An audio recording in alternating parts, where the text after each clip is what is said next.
rebate. So this, as you guys can see, this rebate is administered by Green Venture, but it is funded by the City of Hamilton. So a little bit about us. Um, our mission is to inspire and equip Hamilton residents to take individual and collective action in three major ways by preserving our natural environment, reducing greenhouse gas emissions, and building a community resilient to climate change. A little bit more. For over 10 years, we've been focused on green infrastructure program, including demonstration projects, a grant-funded rebate, which today we're talking about the new improved version of it, and DPAVE programs in public spaces. A few of you may be familiar with some of the public DPAVE spaces that we have done along Barton. A very big demonstration site at Cannon and Ottawa is at Laidlaw Church.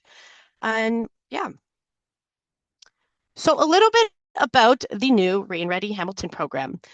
So this program has two major components to it. So the first component is education and outreach. So what's different from the last, our previous rebate program to now, is we're really focusing on providing education for not only homeowners, but people who are in the industry as well. So that's the industry professionals, like we have here, public at large. And the reason for that is we are trying to get the topic of stormwater management more prevalent in landscape design as a whole.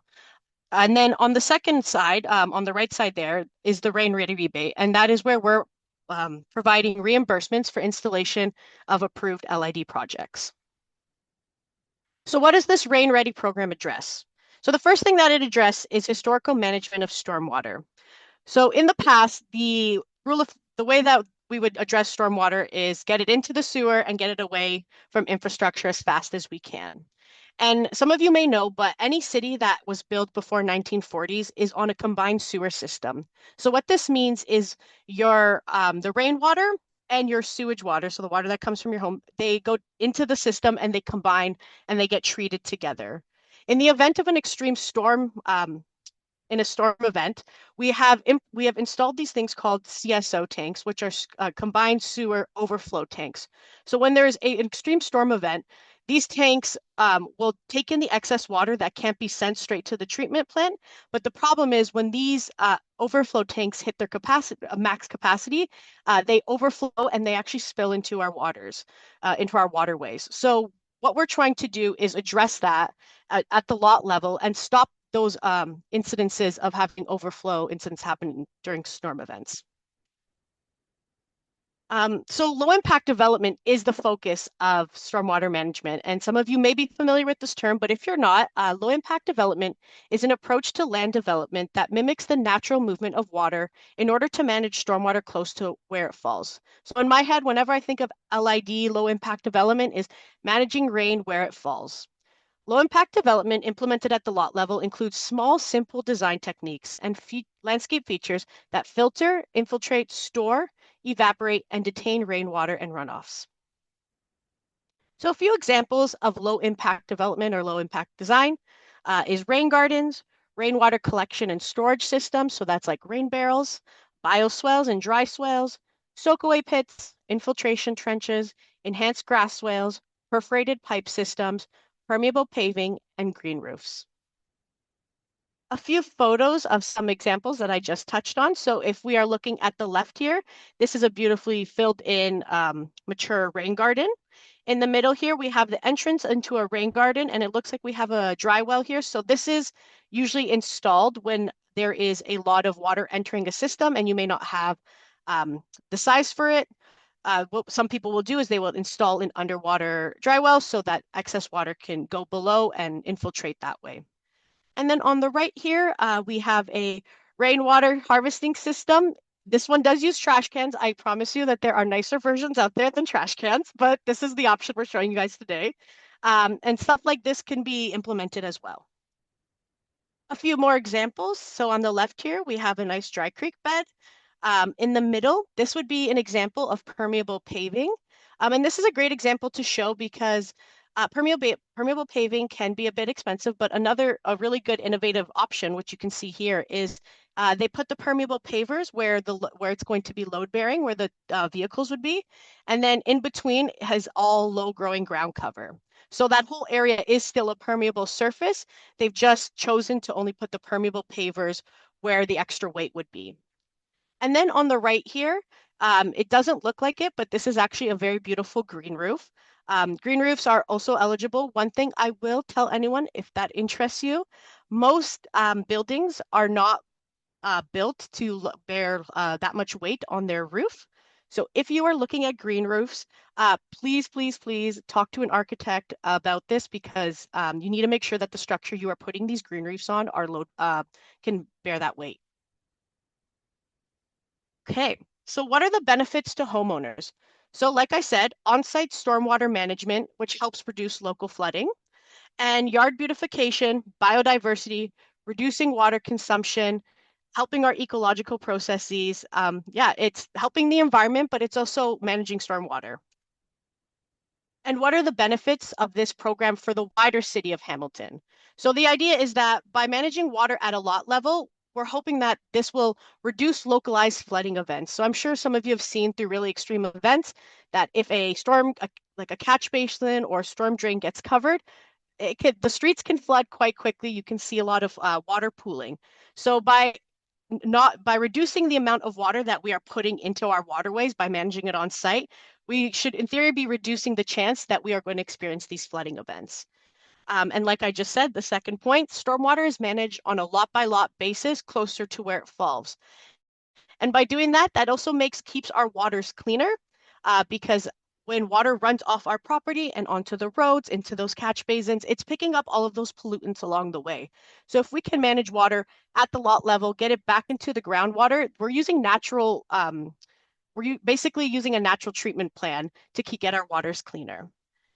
And then reduction in peak flows and load on combined sewer systems. So like I'd mentioned earlier, to reduce the amount of times that we have to even use that overflow tank, that's better for our waterways, better for our environment. So that's another reason. And lastly, again, these are all intertwined, cleaner stormwater entering the system. So like I said, we can reduce the amount of pollutants that we're putting in these systems to begin with.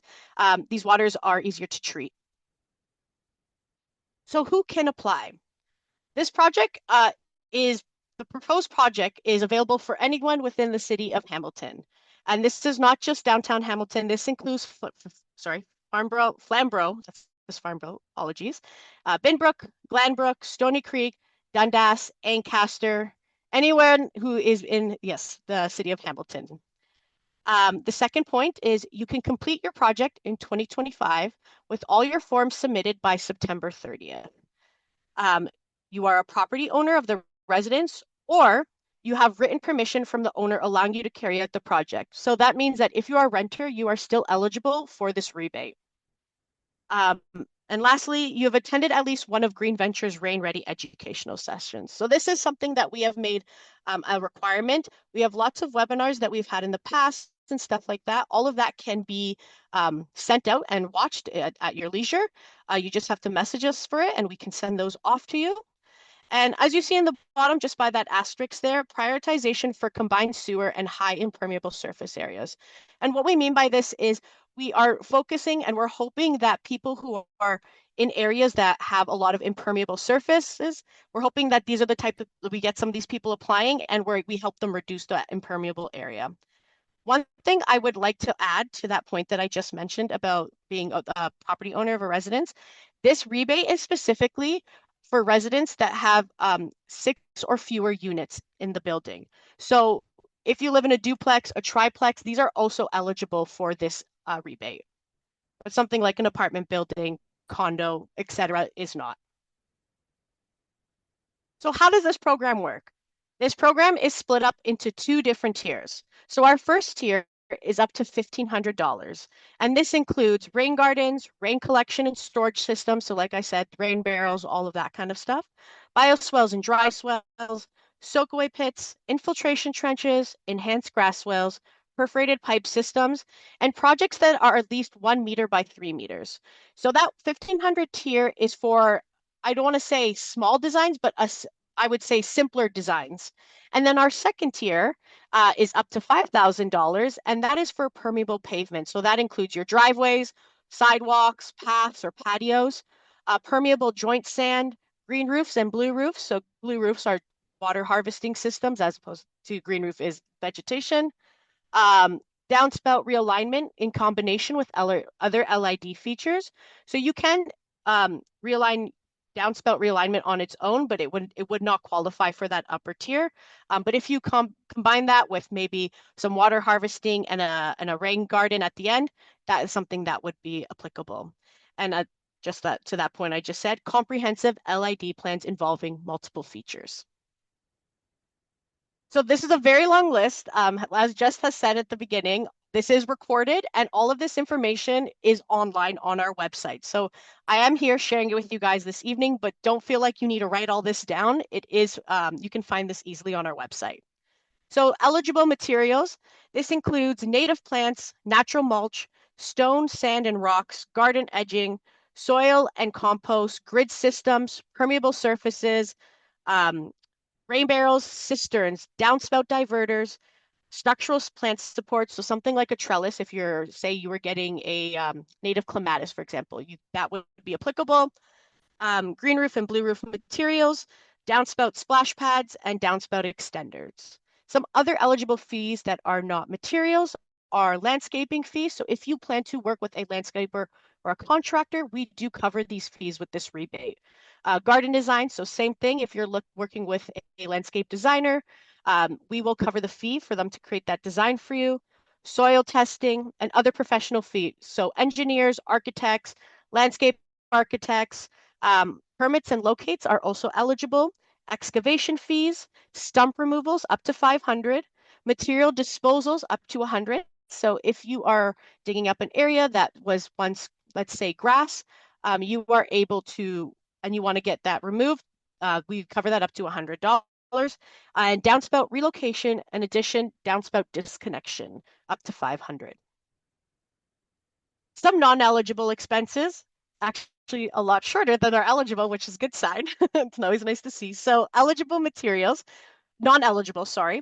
Tools we do not cover, machinery, rubber mulch, ornamental plants. So that is one thing that we are focusing on with LID features is using native plants.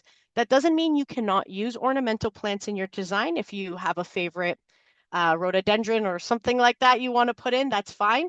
It just will not be covered by the rebate. Tropical plants, invasive plants, garden decor, sod or lawn grass, astroturf, asphalt, and rain chains. Non-eligible capital expenses include shingles, eaves troughs, waterproofing, plumbing, and concrete.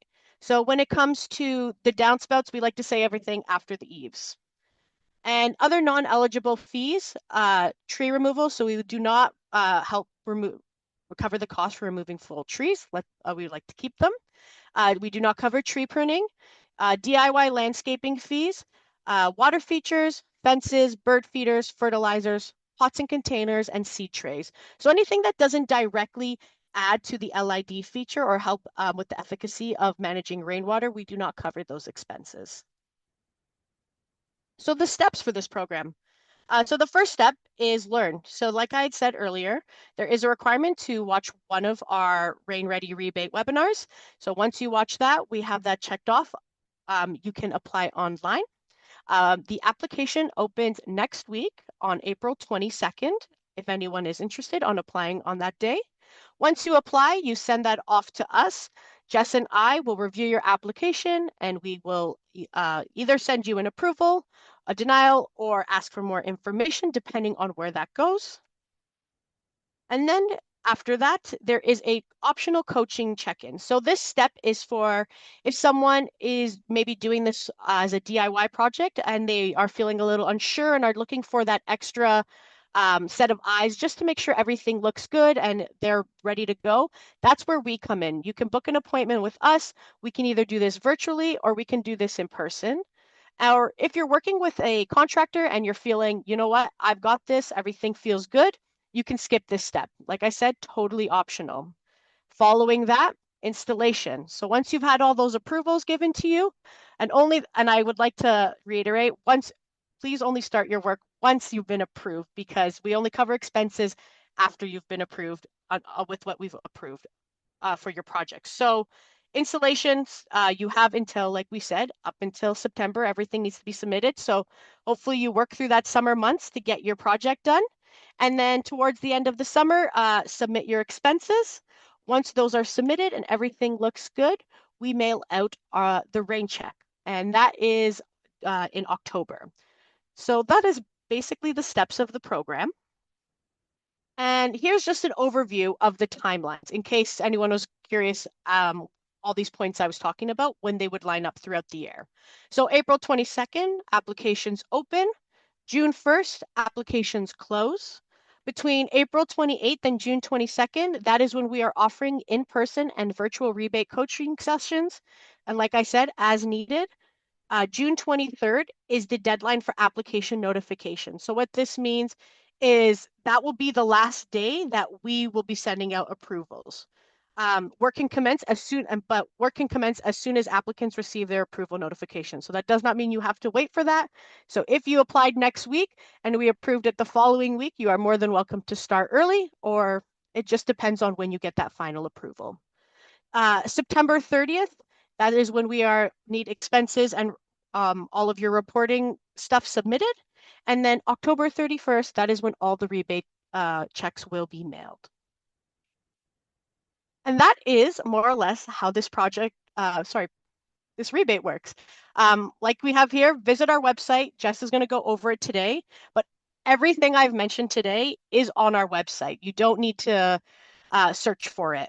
Watch our webinars. We've got lots of webinars on all of this. We've got one specific to permeable paving, and all of the webinars that Jess has put together kind of focus on different aspects of LID design. So I would recommend watching them, even more than one, just because they are a great tool for this stuff. And attend our events. Like I said, we are trying to focus on managing stormwater beyond just this rebate. We believe it's a really important topic. So I can guarantee that there will be more events that are specific to stormwater management. And if you have any questions, the email that you can email us for this program is rainready@greenventure.ca. And thank you, guys. I'll pass it off to Jess. Thank you, Alexia. Okay. One moment here, folks.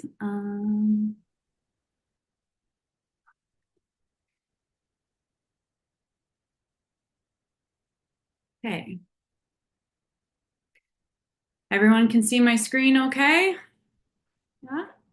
Okay. So I'm sure you guys are all familiar somewhat with our website.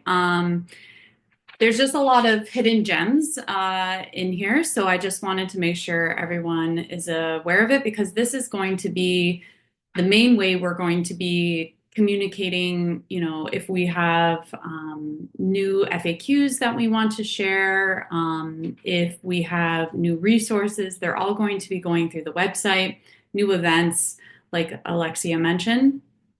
And so a few things to note at the top of the website. We have a nice easy click bar here. So if you click on any of these, it'll jump you down to where you need to go. A little description about the program. And what you're going to see once the application goes live next Tuesday, you're going to see kind of a red ribbon running across the screen that gives you a link that you can just click on, and it's going to bring you right to the application. So if, again, you're trying to remember things like what's eligible, you have the what's eligible drop down here, information on how to apply in those steps. Again, what are the program requirements? And so first thing I wanted to show you, I'm going to jump into this tab, is we have a pretty comprehensive FAQ. So we'll continue to add to this, because as your questions come up, we want to continue to build this so that this is the first place you can start if you have a question. And then if it's not here, if it's unclear still, you can always shoot us an email. So things like the timeline, what can you build? They're all available in these easy drop downs. And things like the coaching process, what happens if your application is denied? What happens after that? What approvals and permits should you consider when you are building your project? If you're a renter, um, how this relates to the stormwater fee. And as Alexia mentioned, this is an important one. Can I get a retroactive rebate? Which is, in short, no, sadly. So it's only for items that have been purchased after we've approved your application. However, I will share with you all there's one special exception that we're allowing, which is the City of Hamilton has started a rain barrel sale that's going to run for the next month, 6 weeks.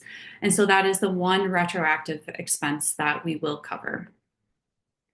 Goals of the program, some basic definitions, including if you aren't familiar with native plants, why we are choosing to focus on native plants and these types of features. And then I think this is a really important one because several of you are probably already talking with industry professionals, whether you're considering a permeable driveway, whether you want to put in a rain garden and need additional help. These are just a list of questions and tips to ask an industry professional when you're looking to work with them. So it's not, every question, I don't have every question under the sun that you can ask them, but it gives some good tips to make sure that you're working with an industry professional that has the knowledge and the expertise to do this type of work because it is unique. Okay, so I'm going to jump back into the main website. So this section is also very important. So this is the supporting documents. So in the application, you're going to be asked for things like to upload your calculations worksheet. So this is where you would go to download that document and have that so you can complete your application. And I'm going to show that document to you in just a moment.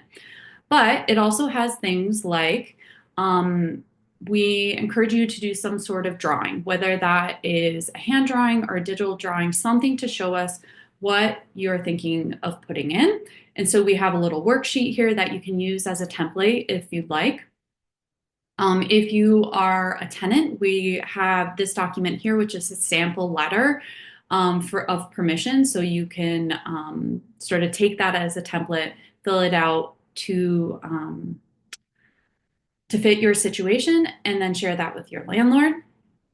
We'll also have, we've created a landlord pitch document. So if you are a tenant and you want to try to convince your landlord that this is a really cool idea, we have a document for that, and that will be going up very soon. A few other things to point out.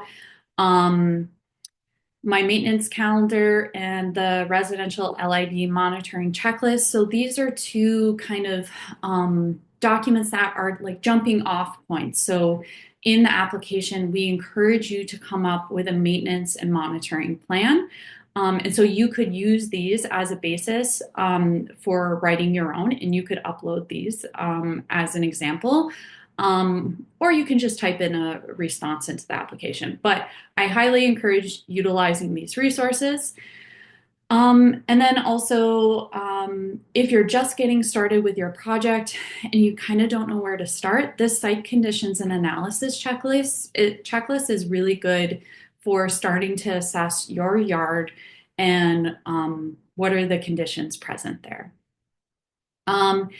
And as Alexia has mentioned a few different times, that we have 3 webinars, one focused on site conditions and analysis, one focused on design and integrating plants into your LID features, and the last one is focused on installation, maintenance, and monitoring. And so I highly, highly recommend if you're going to endeavor into this work to please watch those webinars or do a lot of reading. There's lots of great resources either on the internet or available in books from the library. But these are features that aren't just aesthetic, they're functional, right? So they have to work. And if they don't work, they can cause some problems. So we try to make as comprehensive as possible resources like the webinars for you to use. And so try to go above and beyond on the education requirements. And by the way, that also will reflect favorably in our, we have a rubric for evaluating applications. So a few other resources I want to point out in case you want to read more and learn more.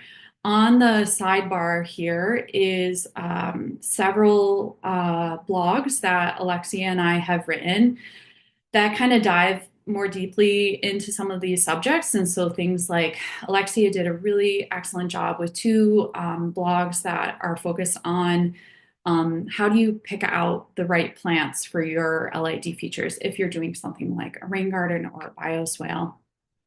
Um, and what else? So, if you're curious and you're kind of unfamiliar with this work and kind of what some of these projects look like in Hamilton, there's this really great gallery of imagery here of various projects that have been installed during our previous grant funded rebate program. And so, if you want to kind of get an idea of what some of these, a lot of these are rain gardens, but a lot of these rain gardens look like, I think there might be a few permeable driveways and pathways in here too. I would highly recommend taking a look at those. And then the last thing I'll point out is that we have, oh, that's interesting. For some reason, you can't see all the events here on the side, but this is our event calendar. We have 2 events left this spring. After we get into the month of May, we're going to be focusing on processing all these applications. So these will be our last 2 events. I'll just do a pitch for these right now. April 27th, we have our spring garden celebration at Laidlaw United Church, which is on Cannon in Ottawa. And why I really recommend it that you consider attending is 1, it'll be quite a lovely, fun time. But 2, Laidlaw is a very unique site. It is one of our DPAVE sites, and it has rain gardens, native plant gardens, a permeable pathway, rainwater collection system. I think that's it. But several different types of LID features in a really urban environment. So you can come and check that out. We'll be giving little tours of those features and sharing a bit how they work. And the last thing I'll highlight here is on Tuesday, the 29th, we have a lunch and learn planned with our colleague at the city, Liz, who is going to talk about the entirety of the stormwater incentive programs that are available through the city of Hamilton. So as Alexia mentioned, our program is for residential properties with 6 or fewer units.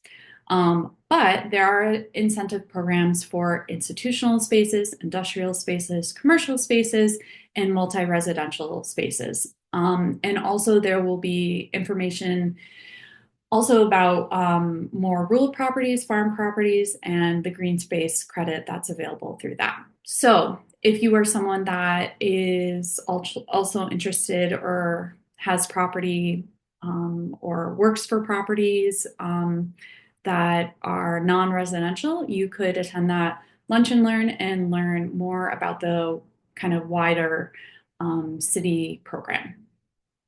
Okay. So one of the other things I was going to just show you, let me jump into this. So I mentioned one of the supporting documents that's really key is going to be your calculation worksheet. So what I recommend, please download this. It'll download to your computer, save it, and each tab helps you answer some of the key questions in the application. And what's nice is that these calculations, they already have formulas programmed into them. So if you're going to be doing your slope calculation where you're going to measure your highest point and your lowest point, and so you're going to be measuring the difference, the rise of the highest and lowest point, and how far it is, the run. You can type that in, and it's going to give you your slope percentage. So take some of the math out of, makes it a little easier.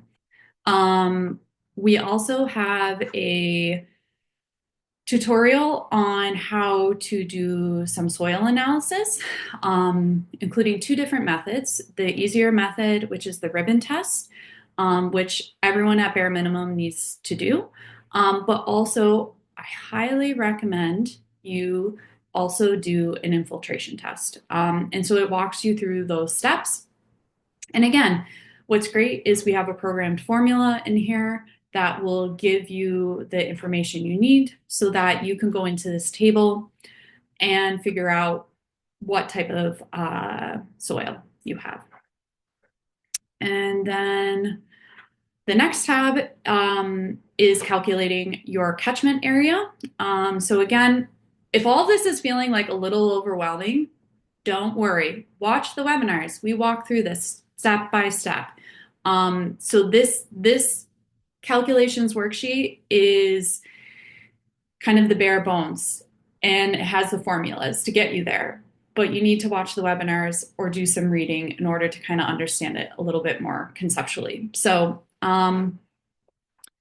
anyways, this will help you calculate the catchment area where you are measuring your roof to understand how much water is coming off of your downspout and going into your feature. So how much volume of water is going into the feature and how much is going to be captured per storm.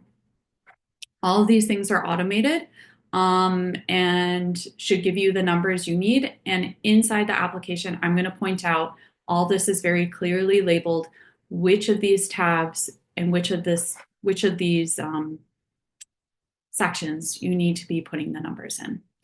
We'll also take a look at your calculations and make sure nothing seems really awry.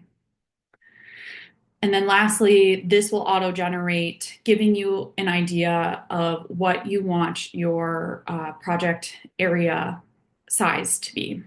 So all these things are linked. And again, the webinars explain more. And one of the things you'll see, if you are someone who's considering only putting in a permeable driveway, this information is, you could do it, but it's not necessary.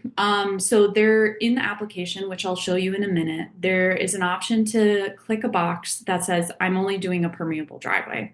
And so you can skip these steps on the calculation spreadsheet, and the application will automatically skip those questions for you. So because we're more interested in like the surface area, how big your driveway is going to be, and that's all we need for our information. Okay, so the last resource I'm going to show you, we don't have this on our website yet. It will likely go up maybe tomorrow, definitely Monday. And this is an application guide. So this is also a tremendous resource for information when it comes to the projects themselves and things like eligibility. So just scrolling through, again, it repeats a lot of the same information. What kind of things can you build? The application project or application process, timelines, the steps, eligibility requirements, required documents you're going to need for the application, permitting that you want to consider. So this is the section that I wanted to point out. These sections I wanted to point out in particular is the project requirements. So we have a kind of a program big brother, which is Rain Ready Ottawa. And so a lot of our program is based around how they run their program. And they have like 3 to 5 years under their belt of doing this, doing a Rain Ready program. And so they have really excellent descriptions of the different types of projects you can do, what sort of requirements you need to consider for your project. And then we also included eligible costs. So, what kind of materials, labor, that sort of thing are covered, things that are not covered, and then what you're going to need in order to make your rebate claim. And so, in particular, I've already gotten some questions. For instance, so we have a section on downspouts, rain gardens and bioswales, soakaway pits, and dry wells. But then the section I really want to point out, because I've already gotten some questions around this, is around permeable pavements, and I would say specifically around permeable driveways. So there's some really important information in here that we have gotten from the best sort of resources when it comes to how do you build these driveways. And so this is the sort of information you need your contractor to look at.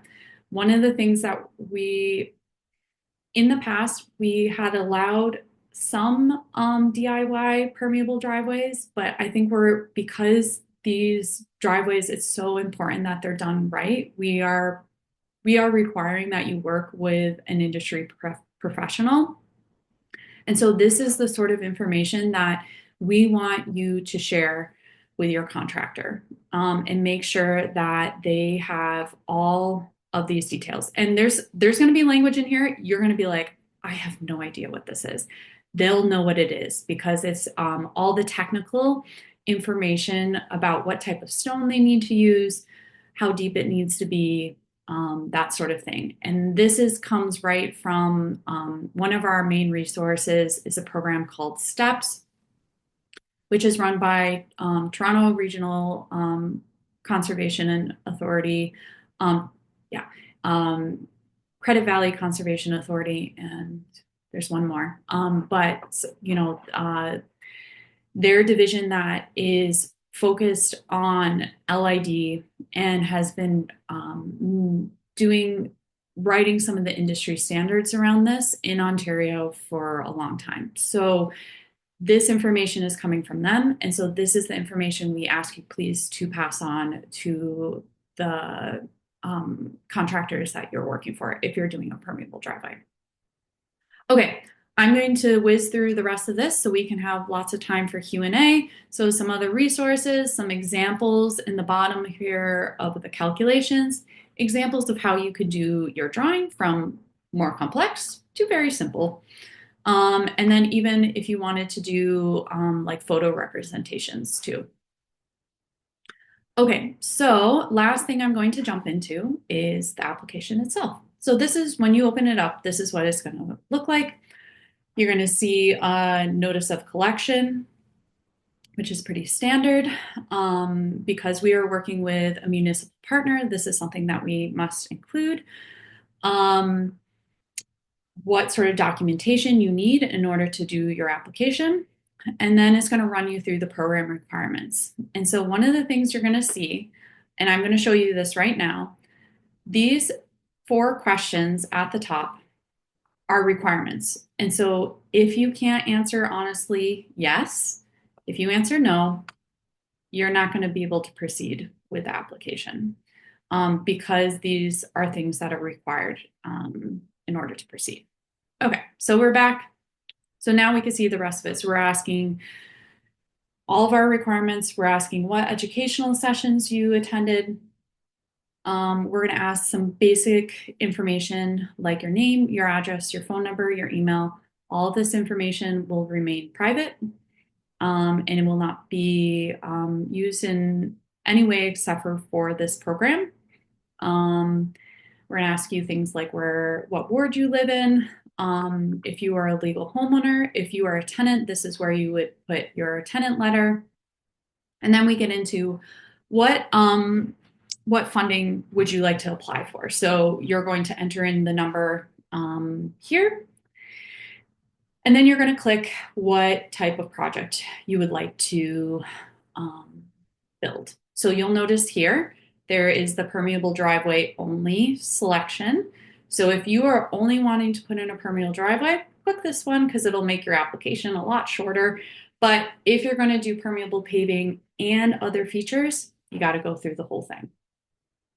Okay. Other kind of required questions about distance from buildings with some notes. We're going to ask about making sure you have everything noted with slope. We ask questions around downspout and downspout disconnection. We're asking you to locate your nearest catch basin or storm drain. We get into soil questions, asking for photos of your proposed site, and then we're running through all the calculations. So, what's nice in here is there are some rules of thumb in here. So, for instance, if based on your slope, we're going to give you the information on how deep your rain garden should be. So that's we're working with trying to use rules of thumb for building these features in order to make this a more accessible process for folks. Um, yeah, some more technical details you'll notice here, for instance, catchment area.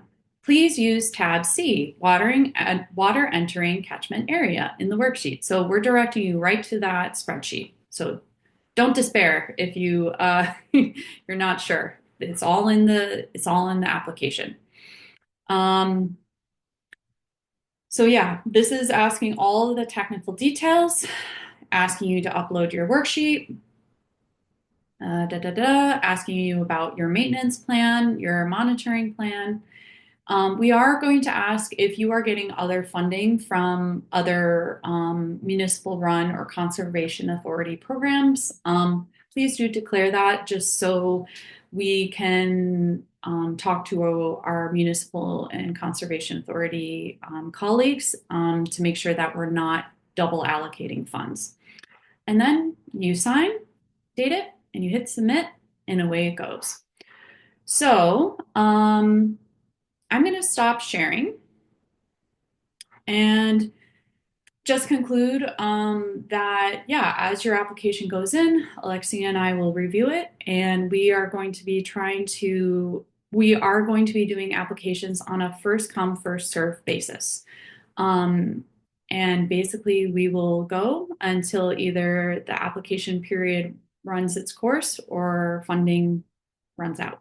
And so get your applications in as soon as possible.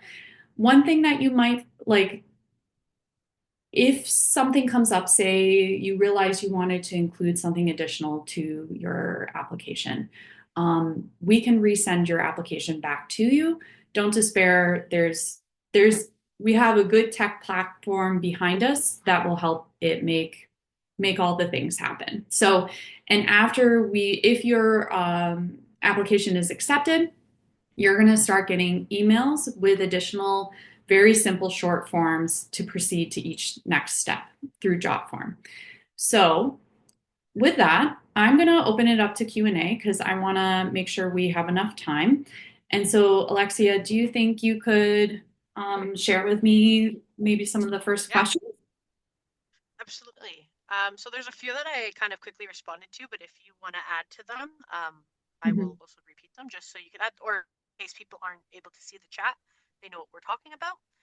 So the first question that came in was from Charlene, and it was, if you do a downspout realignment with a rain harvest, but also fix the east trough, would the contractor need to issue a separate invoice? I mentioned as long as there's an itemized breakdown with the associated costs on the invoice, you could submit one invoice and we would only include LID features toward the reimbursement amount. I don't know if you have anything more to add to that, Jess, but I think No, that I think that's perfect. Yeah. So, it would make it easier if the contractor was able to issue two separate invoices, but if that is um, not possible, as long as things are itemized and there is good description, we can break that apart. Mhm. awesome. And then have, sorry, there's just a few here that I did respond to that I don't think need to be repeated out loud. Ren asks, if one is planning a multi-year project, is it possible to apply for funding more than once? Yeah, that is the hope. So something just to share about the program itself and the way that it is structured and funded is basically it was conceived as a three-year pilot. However, because of the way that is budgeted in the city, we have to, and why, and this also explains why we have that cutoff period of September 30th. We need to generate reporting back to the city, report how the program went, and then kind of go back to them with a revised budget that they then present to city council, and city council will vote again. So, um, it is something that has been, it is a part of this greater stormwater incentive program. It is planned on that this will continue into the future. But in the end, it is subject to city council vote for a budget. So we can't guarantee that there's going to be funding beyond this year, but there's a very strong likelihood, is what I guess all I can say. Yeah. Okay. Erica asks, do you happen to have a list of recommended contractors that do permeable driveways slash walkways? Yeah, this is a question we get a lot and something that we're really Yes. hoping to build over time. So because this is our first year running this program at this scale, like our previous program had a smaller funding allocation, and so most of the projects were rain garden focused. And so we're getting to know our industry colleagues still. And so our goal is to build that recommended list, but we're still exploring ways that we can create that recommended list with kind of the proper sort of screening. So what I would recommend is actually kind of a roundabout way is to find out what type of permeable pavement materials, look, style that you like, whether it is an interlock style, whether it is a grid system, whether it's a resin bound system, and approach the people that are the manufacturers because they have all the technical information and they have lists of contractors that are they have worked with and who have installed their work before. And basically, we've gotten to know several of the people from the manufacturer standpoint, and they know good people to recommend and good source it like places to source the materials and stuff too. So that's my best recommendation. I wish I could offer more at this time, but that's something we're building and we didn't feel comfortable recommending specific contractors yet. One thing I'll just say beyond permeable driveways, and something we talk about in our various resources. If you are considering putting in like a rain garden or like a rain garden with a permeable pathway or like multiple kind of landscape um, features, you can consider hiring someone who has fusion certification. So that is someone who has a specific certification from Landscape Ontario, an industry organization that they are trained in designing for stormwater management. So that is something you can look for. That is a program that is still building its like its the people who are certified, like they're still building the amount of people who have that certification, but that is some place to start. And then simply looking and talking to um, industry professionals and asking like, have you installed this? Can I see an example of your work? Can you point me to a driveway address so I can go and like do a drive-by? Those are the sort of things I would recommend. Sure. Okay, awesome. I did respond to this, but I'm just going to repeat it just in case anyone else has this question.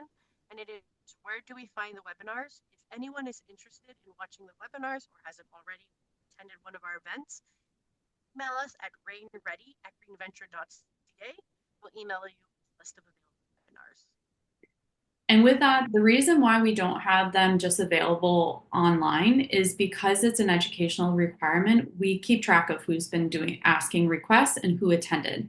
And so that way, when we see your application show up in our portal, we can double check that people actually attended and because it is a requirement. So that is why we're just doing it by a request. And hopefully in the future, we'll have some sort of like learning module or something like that instead. Awesome. This one, so Kate asks, are you able to provide some locations where we can see installations of permeable driveways and know how long they have been installed? Mm, I will kind of quickly respond and then Jess, you can tack on mm, here. But like Jess has said, permeable pavements have been a very popular topic for this, but it's also very new industry for a lot of folks. So we currently don't have many locations that I can think of. I know there's a few public ones. Jess, you may be able to touch on if you can think of any public sites that people could check out. mm, Um, but I know this is something we are working on and trying to get on our site so we can also mm. provide real examples from residential communities around Hamilton. Yeah. And I'll let you touch on that And too. so what I again kind of going back to that like how to talk to your industry professionals, you can ask like one of the permeable paving manufacturers and installers that we've done one of our webinars with. He said we can provide addresses and you can do a drive-by. And so people will like give that permission to some of their contractors so that people can just take a look at the product.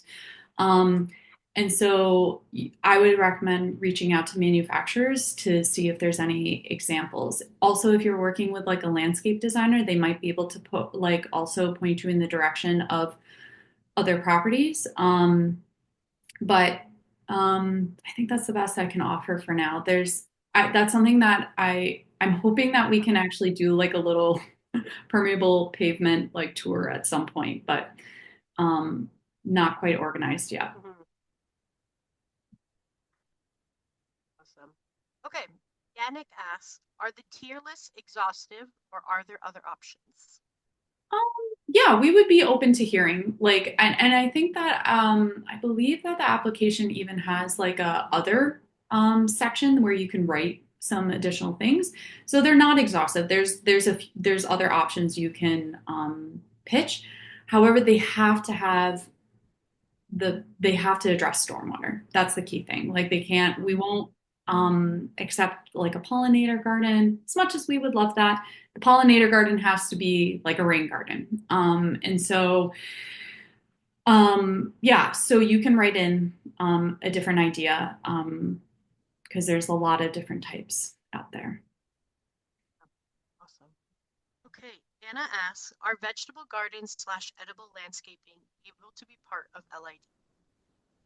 That's a good question. So we won't fund, say, like if you're building like raised garden beds for a veggie bed, like for veggies, we wouldn't fund that.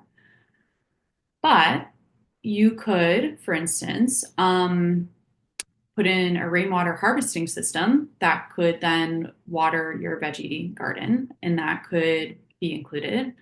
Veggies you wouldn't want to put veggies like in like a stormwater feature for multiple reasons. I have seen some very creative designs where, for instance, they were raised veggie garden beds over top of like a dry well kind of system, or the name is escaping me right now, but basically like it was over a bunch of stone that create like was basically built for like a lot of infiltration. And so like for instance, we would fund something like that, but we won't fund the veggie beds. I wish we could, but we're stormwater focused. We have to stay on task. So Okay. Looks like Renee and Thomas are kind of asking the same question.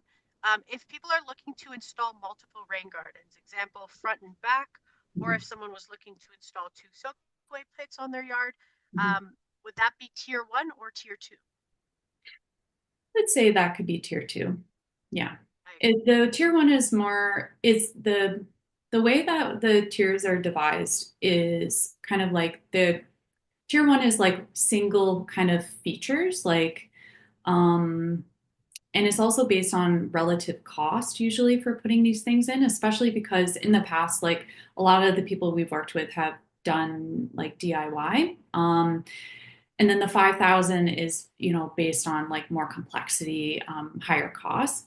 The thing would say that we probably wouldn't cover is like just a giant rain garden. But I think if you're like, one of the things we talk about in the second webinar is this idea of a treatment train, so that multiple LID features are linked together in a thoughtful way that each step kind of deals with stormwater. And so that's the sort of thing that we really want to see, that kind of thought process going into that 5,000 level. And permeable driveways simply just get that box checked just based on the cost. So, yeah. Okay. Um, I'm just going to answer this one quickly, but Merlot asks, if I did a rain garden in the past and are we able to expand the rain garden, add more native plants, and do a permeable drive that the combined go towards the grid? The answer to that is yes. You can extend upon a pre-existing garden that you have. Again, like we said, the main focus is that we are implementing LID features. So if you had a pre-existing garden, but you were looking to add a rain garden to the end of it and redirect your downspout into that garden, absolutely. We are totally okay with that. Mhm. Sorry, I'm just trying to rush, just so we don't lose time. I'm just going to try and work through some of these quickly because we're getting them in. This I feel like has been asked a bit. Do we need a quote from a contractor to apply, or can we provide an estimate from research in the application? Yeah, that's a good question. So, um, we are, I believe, I will have to double check in the application. I believe for driveways, we are asking for a quote. For like a landscape design quote, it's not required, but it's helpful, because the the way I would think of it is like it's also you're giving yourself another pair of eyes to look over a quote to see if it seems reasonable, and it makes sense. Um, so it's not required, I would say, for more things like, yeah, rain gardens, bioswales, rainwater harvesting. You could use just a general estimate based on research, but driveways, we would like to see a quote. Yeah. Okay. Renee and Charlene are kind of asking the same question, so I will answer this. So Renee asked, do we need to provide you with a precise estimate of costs in advance? And Charlene said, do we need to show all expenses, including plants? And the answer to that is we are not asking for your expenses until a few, like later on in the summer. So when we are asking for expenses, that's towards the end of your project. So no, you do not have to have estimated costs in advance. This rebate is a reimbursement. You are allowed to spend that money. Like you can divvy up how that money is spent however you like, as long as it's all eligible expenses. You want to spend majority of it on your native plants and a little bit on the other materials. That's totally up to you. So no, short story is no, you do not need to tell us your expenses ahead of time. The one thing I Um, would say, yeah, because basically in the application, you're just writing in whether you would like to apply for 1,500 or 5,000. And that is the amount up to we will like reimburse. So if you go over 5,000, if you go over 1,500, I'm sorry, we can't cover that. But um, if you're, when you go through the process and your receipts come to, if you applied to the 1,500 tier and your expenses come to 1,485, we are going to reimburse for 1,485. We won't like go to like 1,500. Like it's so so basically like it's kind of, we leave it to you to kind of do that budget if you're working with a professional, understanding how much it's going to cost. But basically the tiers are kind of broken up in a way that I think takes into account average costs for these projects. Okay. Our next question is, if your contractor estimates work will be done, completed by September 15th, but it doesn't get done till October 15th, can you be reimbursed for expenses accrued through to September 30th? Yeah, if in the end you need to ask your contractor to issue like to issue, you know, you can do things right up until the last day if you need to. And like we do recognize we had hoped to launch this sooner, and we recognize that this is launching a little bit later into the season than we wanted. There is a few different reasons behind that, but if you're concerned, if you've gone through the process, if things are taking time, you could also reach out to us, and we'll try to work something out. The main thing is that we have a requirement on our end for reporting, and so we need to have numbers done by a certain time. One thing I should also say is I encourage you, like, if you are like, if you get your application in soon and it gets approved and you are like gung ho to start and you can get it done lickety split, like you're like, I don't know, build your rain garden really fast in like a few weekends. Do it well, but you do it fast. You can apply for reimbursement right away. Like you don't have to wait to September 30th. We will be doing reimbursements also on a rolling schedule. So that date is just kind of our drop dead date because we have to get the checks to you and we have to do our reporting. So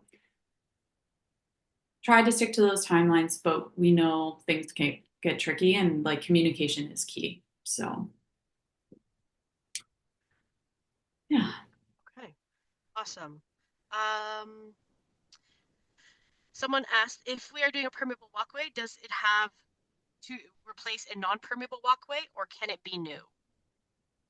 Can you say that And one more I, time? if we are doing a permeable walkway, does it have to replace a non-permeable walkway or can it be new? And I think it can be new. I Yeah, don't, it could be new. Like if you have like yeah, grass and grass. If you have grass and you want to put up, exactly.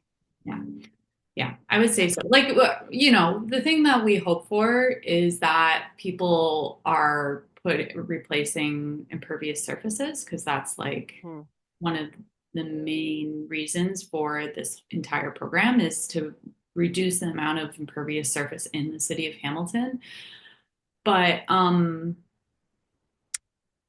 yeah, I think yes, I'm going to say yes. Okay. Carly asks, and I can respond to this one quickly. Is it possible to build a rain garden around or in front of a tree, or does it make it really difficult to achieve the proper depths? And like we said, a lot of stuff we do here is rule of thumbs. There's no strict guideline. But the answer would be, if anything, I would try to avoid building a rain garden right beside a tree, unless one, it is a new tree that you are freshly implementing into the design, or it's a very water loving tree, because am I trying to say you are making water flow to wherever the base of that tree is. And if it's a more mature tree, it's got roots all under that area. But to your point, it can become difficult if you're working with a more mature tree because of thick branches. And a rule of thumb is you don't want to cut any roots thicker than your thumb because that usually means it's a vital root to that tree. So, long story short, it's not impossible, but I would recommend against it unless um, gone through those extra steps to make sure that it's going to be okay to be introducing extra water in that area. And something like that, Aaron, maybe you want to consider doing something else instead. There's lots of different options, and in general, you don't want to be doing a ton of heavy digging underneath the drip line of the tree. So as far as the branches reach out and the leaves are there, you don't want to be doing a ton of digging underneath there because you can damage the tree. okay. Aaron asks, I'm in rural Flamborough with no catch basin, just ditches draining into a nearby wetland. Will my project meet the criteria? Yes. Yeah, so this program was unanimously approved by City Council and all of the city councilors approved it. So like it is meant for anyone living in the city of Hamilton. And so what I would encourage, people that are in more rural areas to consider is like, what's the solution that fits best for your setting? So if you're someone who already, say, like you live in Flamborough and you have a huge vegetable garden, maybe putting in a rain garden doesn't actually make sense. Maybe putting in an actual really nice cistern system so you have rainwater collection to water your veggie garden makes a lot of sense. Maybe you have a lot of flooding issues on your property and you want to deal with that. That's the sort of thing that we would be interested in. But yeah, 100%. Anyone in Flamborough, there is a bit of a uh, in our evaluation rubric, like we do have a bit of a priority for people who are on combined sewer and who are in high impervious surface areas. But, any application of merit can qualify. Awesome. Okay.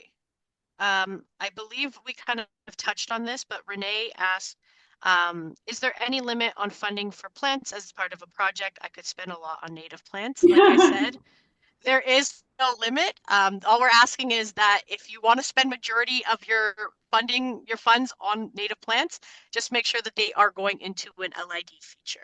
Yeah. That is the short of Yeah, it. you got to Um, uphold your end of the deal where the LID feature is built, right? And so yes. it's a part of our kind of auditing process to make sure that everyone's doing their part of this program. We are going to ask for progress photos halfway through your project, and we're going to ask for final photos. And part of that is you can be randomly selected for us to do like a drive by, or like contact you and be like, we're going to come see your work, just because we want to make sure that no one's taking advantage of this program. I would say this program is very unique because a lot of other programs, they only cover percentages of expenses. And so there's some trust in this. And so we need you, like, we applaud you for using lots of native plants. We love it, just as long as the stormwater features are there and they're functioning. Mm-hmm.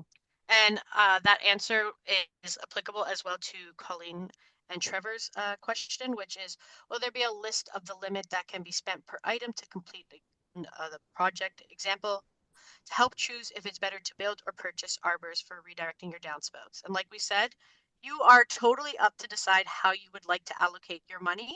Um, it's just as long as you are holding up your end of the deal, which is implementing a low impact development design onto your property. Um, it is mentioned here, if people are interested, Hamilton Harbor does have permeable pavings, and it was mentioned by someone else in here. I just scrolled by it, but Eco House does also have a permeable driveway.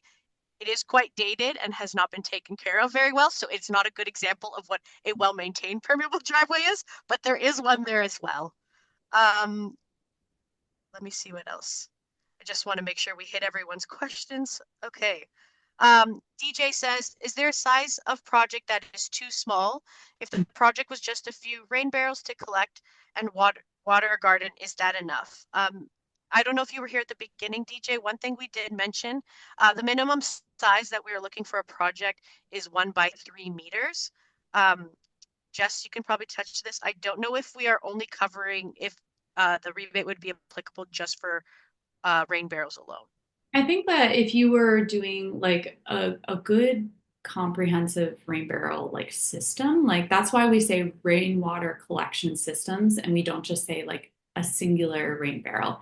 Because like, with the city rain barrel sale, they're getting them at like the cheapest cost possible, with delivery and tax included for $70. And so like we want to see something a little bit more than like a single rain barrel. But if you are, thoughtful and have multiple rain barrels connected together, and you could write us a little bit of why like you would use this for watering your garden and stuff, and you have a plan for overflow, um, that could be approved for the lower tier. And of course, like again, we'll pay you for what you spend on the rainwater collection system up into the amount that you spend.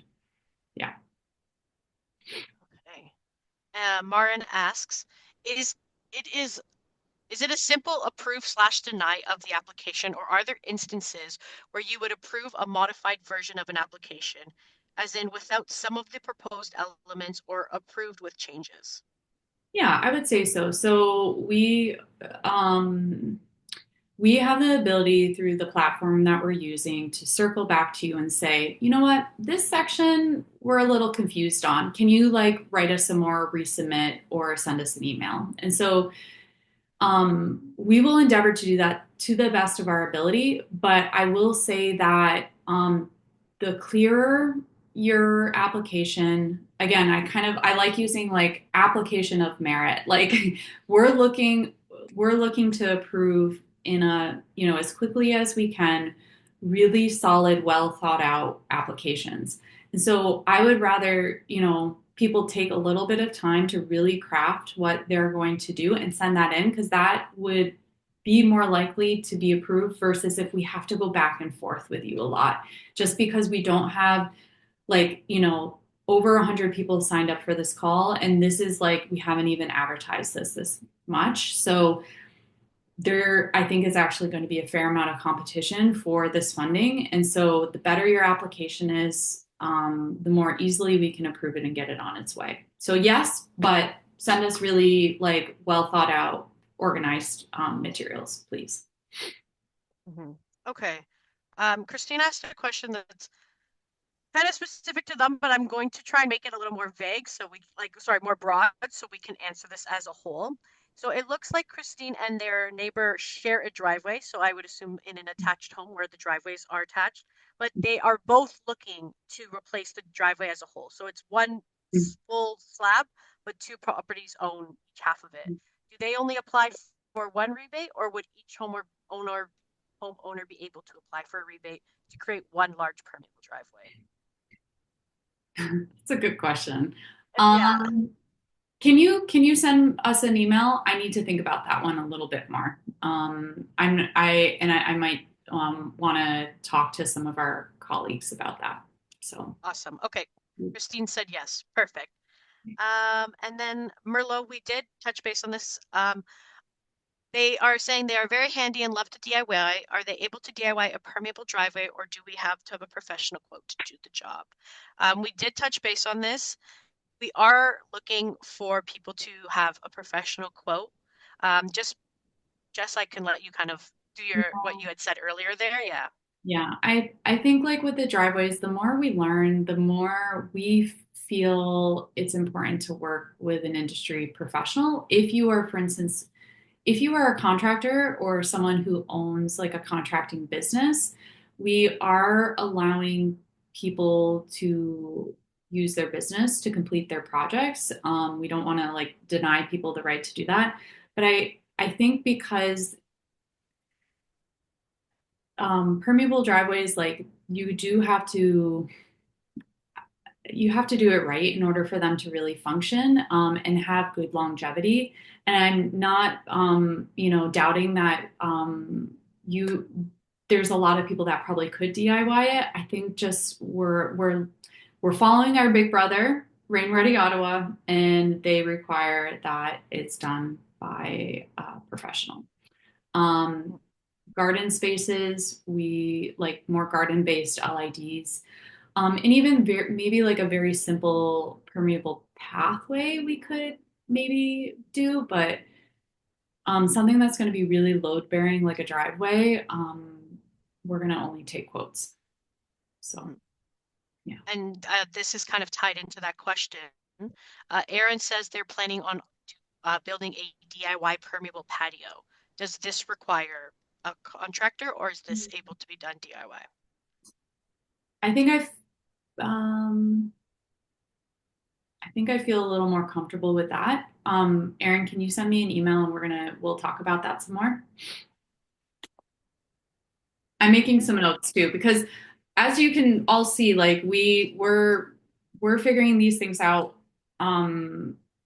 also with you, and like questions are going to come up, unique situations are going to come up. And so just be patient with us as we figure things out and we refer, like we're going to just go to some of our colleagues and see how they deal with these situations. So, And I did have a question towards me, but I don't see it here anymore. But I do want to just reiterate in case anyone came in late. There was a question if they made a difference of like when you were applying throughout the application period. Like we said, it is a rolling basis, so first come, first serve. So although it doesn't matter if you apply on the 22nd versus the last week of May, the only thing that matters is more how many people have applied before you and if there's enough funding to support your project as well. So that would be my answer for if you were trying to figure out what's the best time to apply. Um, okay, that looks like we have hit the end of our questions. Um, thank, thank you everyone for sticking out with us and learning about this program. We are super excited to see everyone's projects and what you guys are going to be implementing in the city of Hamilton. This is a very exciting program that we are dealing with. And yeah, if you guys have any questions, like we have mentioned, rainready@greenventure.ca, send your questions there. If you're looking for webinars, send your requests there. We will answer you. And other than that, have a fabulous long weekend and look forward to April 22nd when you can apply for this rebate. Thank you. thanks, guys.